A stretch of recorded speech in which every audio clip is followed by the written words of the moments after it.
تبدیلیاں ہیں. قرآن نے باقاعدہ اس کا ایگزامپل دے دیا ہے کہ ہر دور کے اندر جب طوفان نوح آیا تب پورا ورلڈ غرق ہو گیا.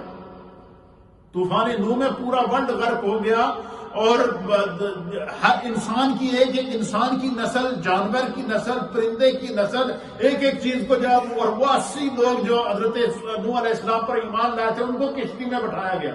باقی تمام نافرمانوں کو ایک ہی جھٹکے کے اندر جب پانی سونامی بہا کر لے گیا. لیکن اللہ تعالیٰ نے پھر کیا کیا؟ اللہ تعالیٰ نے ان 80 لوگوں سے پھر نسل انسانی کو چلایا، ان جانوروں سے پھر جانوروں کی نسلوں کو چلایا، ان پرندوں سے پھر پرندوں کی نسلوں کو چلایا، اور ایگزامپل بنا دیا کہ نافرمانی کرنے والے جو لوگ ہوتے ہیں ان پر آزمائش آ سکتی ہے. اللہ کی نافرمانی کرنے والے، اللہ کے رسولوں کی نافرمانی کرنے والوں پر آزمائش آئے گی، اور اس کے سامنے ہمارے سامنے طوفان نوح کی مثال موجود ہے. پھر اسی طریقے سے جو ہے وہ مختلف قسم کی مثالیں قرآن ہمیں دیتا ہے. لیکن اب یہ جو 5th جنریشن وار ہے، ہم نے اس کا مقابلہ کیسے کرنا ہے؟ ہم اس دور کے اندر رہ رہے ہیں، یہ اس دور کا سب سے بڑا چیلنج ہے ہماری نسل کے لیے. اب اس کے لیے طریقہ کار یہ کہ سب سے پہلی بات تو یہ ہے کہ ہمیں اب سنجیدہ ہونا پڑے گا. قرآن کہتا ہے سورۃ الرعد 13واں سپارہ ہے اور اس کی آیت نمبر ہے 11. اس میں اللہ رب العالمین نے ارشاد فرمایا کہ ان اللہ لا یغیر ما بقوم حتی یغیر ما بانفسہم. اب دیکھیے قرآن کی روشن خیالی دیکھیے، قرآن ہمیں زندگی جینے کا سلیقہ کیا سکھا رہا ہے. اب 1400 سال کے بعد آج کا سائنسدان، 1400 سال گزرنے کے بعد آج کا ترقی یافتہ انسان، 1400 سال گزرنے کے بعد آج ورلڈ کی جو دماغ جمع ہو کر یہ فیصلہ کر رہے ہیں کہ ہم 5th جنریشن وار کے اندر ہیں، اور اس 5th جنریشن وار کے اندر ہم نے کیا کرنا ہے؟ نوجوانوں کو قابو کرنا ہے، ان کی ذہن سازی کرنی ہے، ان کو جو ہے اچھا اس ذہن سازی کا مطلب ہے کہ وہ یہ چاہتے ہیں کہ ہمارا جو نوجوان ہے وہ اس طرح ہو جائے جس طرح ریموٹ کنٹرول ہوتا ہے، بٹن دباؤ جس طرح رخ کرو وہ پھر جائے. لیکن قرآن حکیم فرقان مجید نے ہمیں بڑی پیاری تعلیم دی ہے. دیکھیں اس لیے ہم کہتے ہیں کہ اسلام سے وابستہ جو شخص رہے گا، جتنی بڑی زمانے میں تبدیلیاں آ جائیں، خدا بند قدوس اسلام کو سرخرو رکھے گا. کیوں؟ کہ قیامت تک دین اسلام میں رہنا ہے. قیامت تک اللہ نے فرمایا والعصر زمانہ مصطفیٰ کی قسم. تو قیامت تک نبوت مصطفیٰ کی ہے تو قیامت تک زمانہ بھی مصطفیٰ کا ہے. قیامت تک رسالت مصطفیٰ کی ہے تو قیامت تک زمانہ بھی مصطفیٰ کا ہے. اس لیے جتنا زمانہ ترقی کرے گا اللہ تعالیٰ اسلام کے لیے، دین کے لیے، مسلمانوں کے لیے ایسی رہنمائی پیدا کرے گا کہ ہر چیلنج کا مقابلہ کرنے کے لیے ہمارا دین ہمیں تعلیم دیتا ہے. مثلا قرآن حکیم فرقان مجید کا 13واں پارہ ہے، سورۃ الرعد ہے، آیت نمبر 11، پارہ نمبر 13، سورہ نمبر بھی 13 ہے، اور سورہ کا نام ہے الرعد، اور ورس نمبر ہے 11.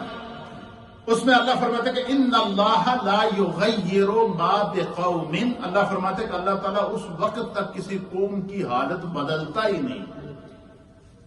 ان اللہ لا یغیر ما بقوم، اللہ اس وقت تک کسی قوم کی حالت بدلتا ہی نہیں ہے حتی یغیر ما بانفسہم، یہاں تک کہ انسان خود اپنے آپ کو بدلنے کے لیے تیار نہ ہو.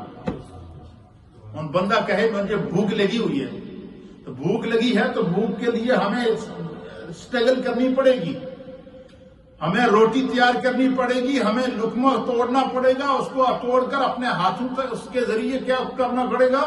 اپنے منہ تک لے جانا پڑے گا. جب اتنی اسٹرگل کریں گے تو پھر ہماری بھوک ختم ہوگی. اس لیے فرمایا زمانے کے اندر تبدیلیاں آتی رہیں گی لیکن اسلام آفاقی دین ہے. ایک بات. دوسری بات یہ یاد رکھیے گا کہ یہ جتنے بھی مذاہب ہیں یہ سارے اسلام سے پہلے کے مذاہب ہیں. مثلا کرسچینٹی کو آپ لے لیں، اسی طریقے سے نصرانیت کو آپ لے لیں، یہودیت کو آپ لے لیں، اور اسی طریقے سے مجوسیت کو آپ لے لیں. یہ سارے وہ مذاہب ہیں جس کو قرآن بیان کرتا ہے، لیکن یہ سارے کے سارے وہ مذاہب ہیں جو اسلام سے پہلے کے دور کے اندر ہیں، اور ہر مذہب کا ایک دور رہا ہے.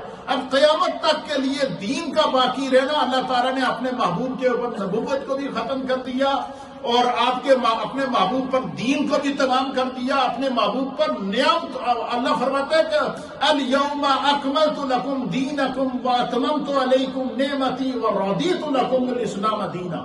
کہ اللہ فرماتا ہے کہ ہم نے جو ہے کیا کر دیا، محبوب کی ذات پر دین کو مکمل کر دیا۔ وَأَتْمَمْتُ عَلَيْكُمْ نِعْمَتِي، اس کا معنی کیا ہے کہ قیامت تک زمانہ جتنی ترقی کرے گا یہ میرے مصطفیٰ کے قدموں کا صدقہ ہے۔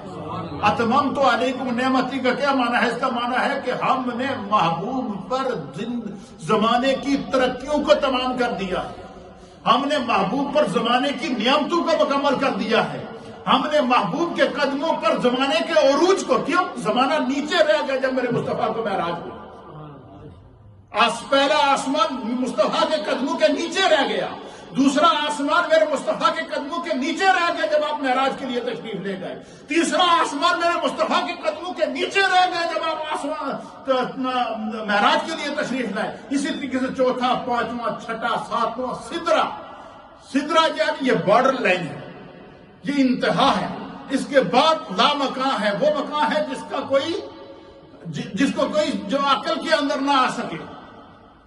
میرے سدرا بھی میرے